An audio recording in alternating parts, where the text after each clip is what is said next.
Hello friends, welcome to Gravel tutorial. आज मैं आपको BEd first year paper 2 contemporary India and education का next part कराऊंगी। इस पार्ट के अंदर हम वुड्स डिस्पैच ऑफ 1854 के बारे में इस वीडियो के अंदर हम स्टडी करेंगे। अगर आप चैनल पर नए हैं तो चैनल को जरूर सब्सक्राइब कर लें। इसके अलावा ये जो टॉपिक है, जहां पर भी एजुकेशन की हिस्ट्री से रिलेटेड क्वेश्चंस आते हैं वहां पर इस टॉपिक को इंक्लूड किया गया है। तो अगर आप जैसे कि एमएड कर रहे हैं तो एमएड के अंदर भी ये टॉपिक इंक्लूड है। उसके अलावा अगर आप डीएलएड वगैरह कर रहे हैं तो उसके अंदर भी इस टॉपिक को इंक्लूड किया गया है। आइए अब हम स्टार्ट करते हैं हमारे topic Wood's dispatch of 1854। Wood's dispatch of 1854 को जानने के लिए सबसे पहले हम इसकी हिस्ट्री के बारे में थोड़ा सा जानेंगे कि वुड्स नाम क्यों रखा गया, किस वजह से ये डिस्पैच किया गया। तो सबसे पहले आता है सर चार्ल्स वुड। ये जो थे, इनका नाम पूरा था चार्ल्स वुड। इन्होंने एक रिपोर्ट प्रेजेंट की, उसको इसीलिए वुड्स डिस्पैच कहते हैं। He was the president of board control of east India company. ये प्रेसिडेंट थे किसके? जो हमारी ईस्ट इंडिया कंपनी थी इंडिया के अंदर जो काम कर रही थी, उसके ये प्रेसिडेंट थे, बोर्ड ऑफ कंट्रोल। नेक्स्ट आता है he is having huge impact on Indian education system. कि इनका जो इम्पैक्ट है वो ज़्यादा था। किस चीज़ का इम्पैक्ट ज़्यादा था? जो इन्होंने वुड्स डिस्पैच एग्रीमेंट दिया या जो भी हमें वुड डिस्पैच रिपोर्ट दी, उसका जो है बहुत ज़्यादा इंडियन एजुकेशन सिस्टम के ऊपर इम्पैक्ट हुआ।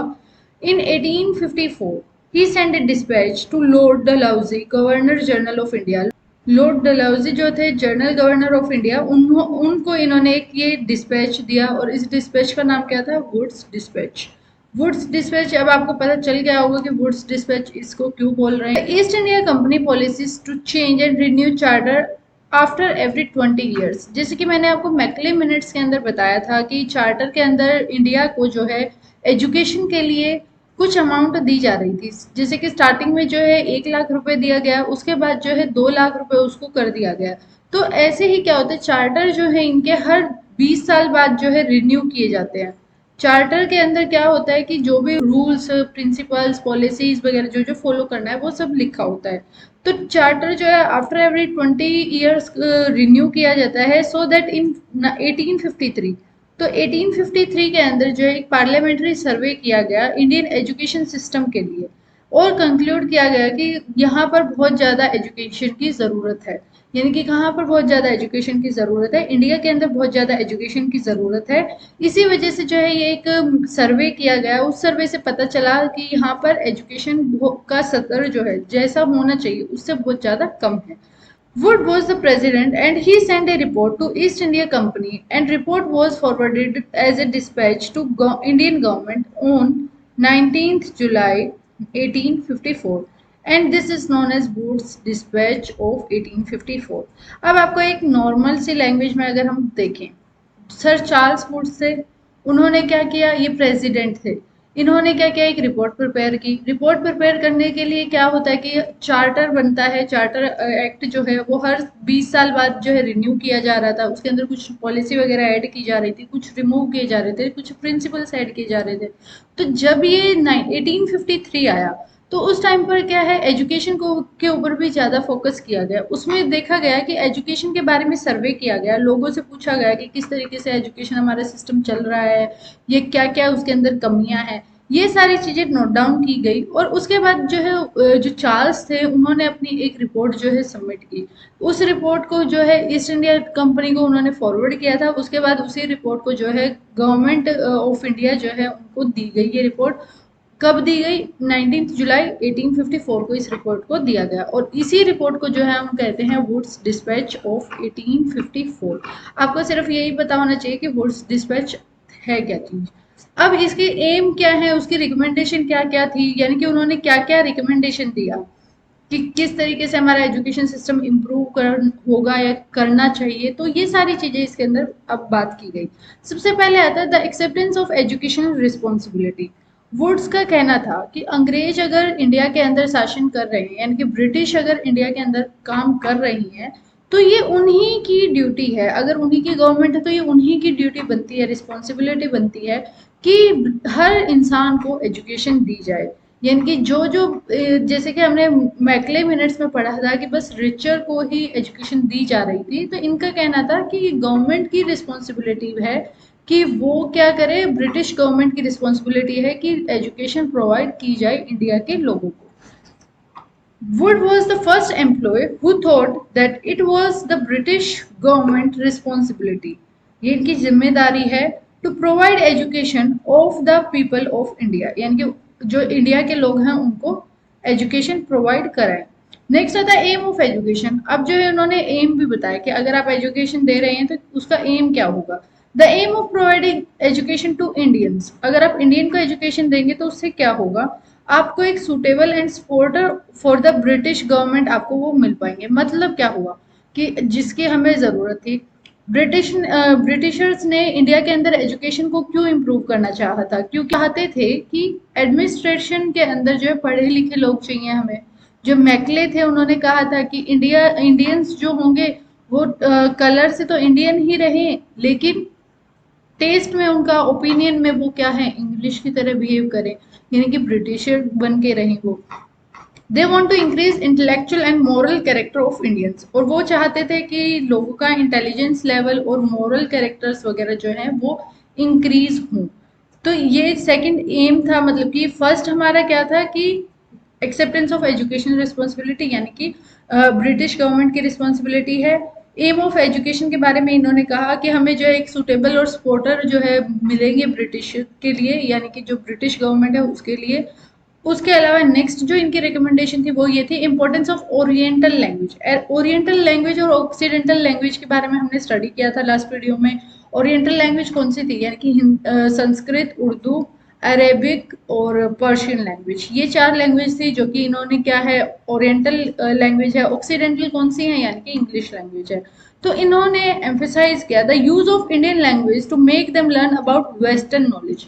इन्होंने कहा कि इंग्लिश लैंग्वेज जो इंडियन लैंग्वेज है ना उनका यूज किया जाए वेस्टर्न नॉलेज देने के लिए। अब जैसे कि आपको अगर कोई हिंदी अगर आपको आती है और आपसे अगर कोई इंग्लिश में स्टार्ट मतलब बात कर रहा है या आपको पढ़ाना स्टार्ट कर देता है तो आपको वो समझ नहीं आ रही। लेकिन अब जैसे कि हम हिंदी में बात कर रहे हैं लेकिन हमारा जो कंटेंट है वो इंग्लिश में लिखा हुआ है, अब आप जो उस लाइन को समझ भी पा रहे हैं और उसको अच्छे से सीख भी पा रहे हैं। तो इनका मानना ये था कि इंडियन लैंग्वेज का यूज किया जाए वेस्टर्न नॉलेज देने के लिए। He emphasized the use of Oriental language like Sanskrit, Arabic, Urdu, Persian.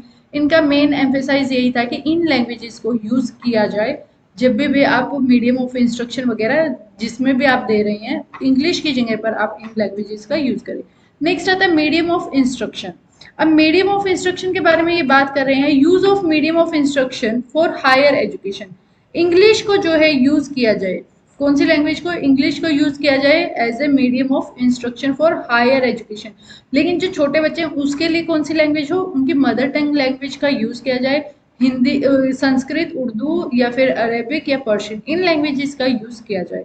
European literature should be provided in English language. और जो यूरोपियन लिटरेचर है जो कि जिस चीज़ की वो नॉलेज देना चाह रहे हैं कि यूरोपियन कल्चर लोग अपनाए, यूरोपियन की ही जो है लिटरेचर्स वगैरह पढ़ें, पोएम वगैरह पढ़ें, या जो भी मतलब कि आर्टिकल्स हैं, ओवरऑल जो वो चाह रहे थे वो यही चाह रहे थे कि लिटरेचर जो हो वो इंग्लिश में प्रोवाइड की जाए।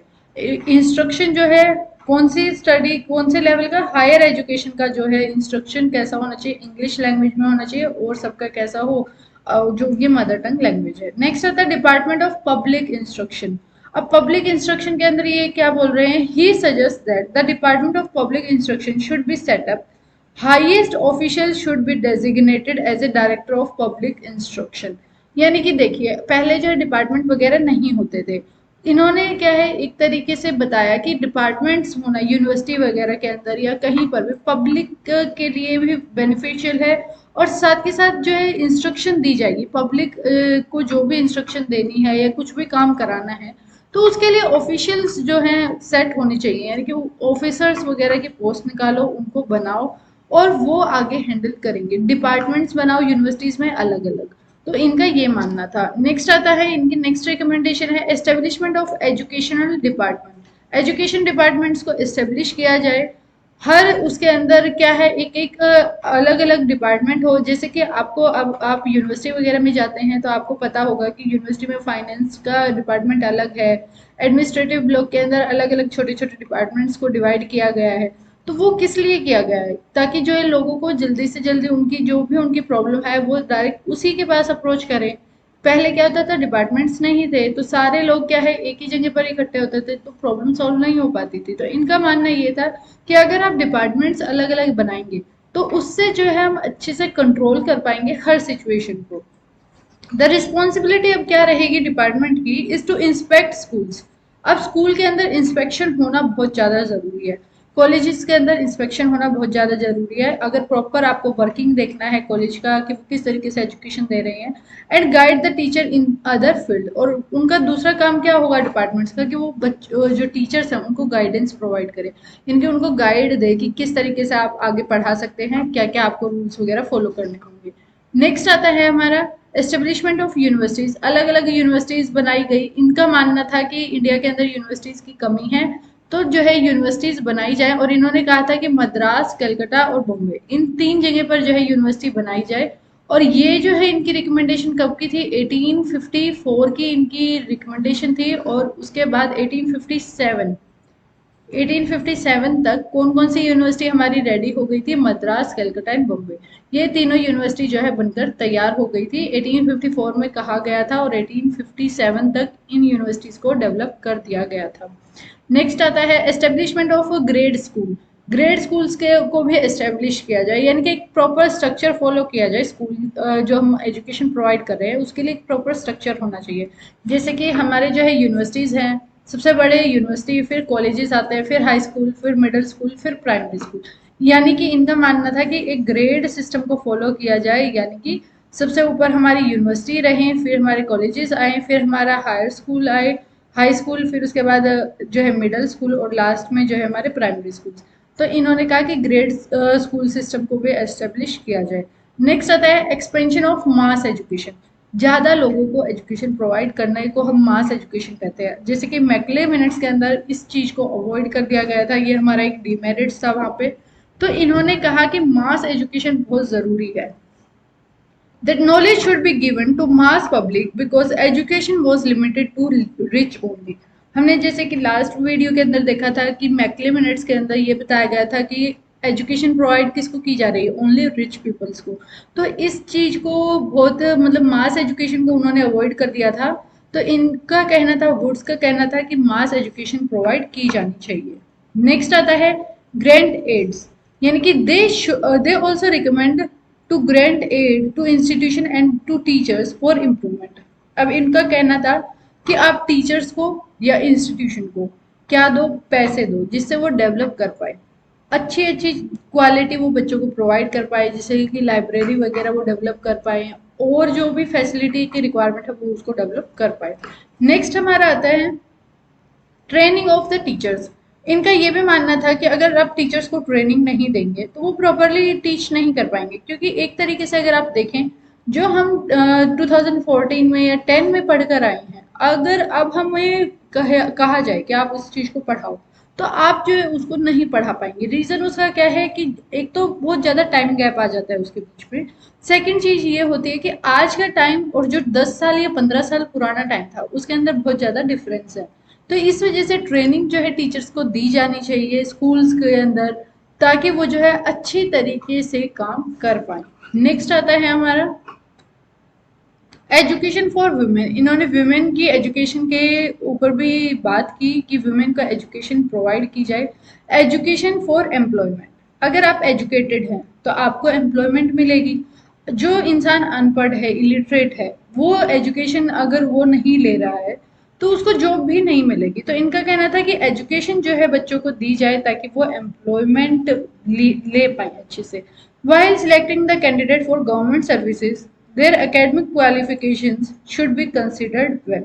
और अगर कोई भी गवर्नमेंट एग्जाम होता है तो उनकी क्वालिफिकेशन जो है बच्चे की वो देखी जाए, अच्छी तरीके से उसको कंसिडर किया जाए।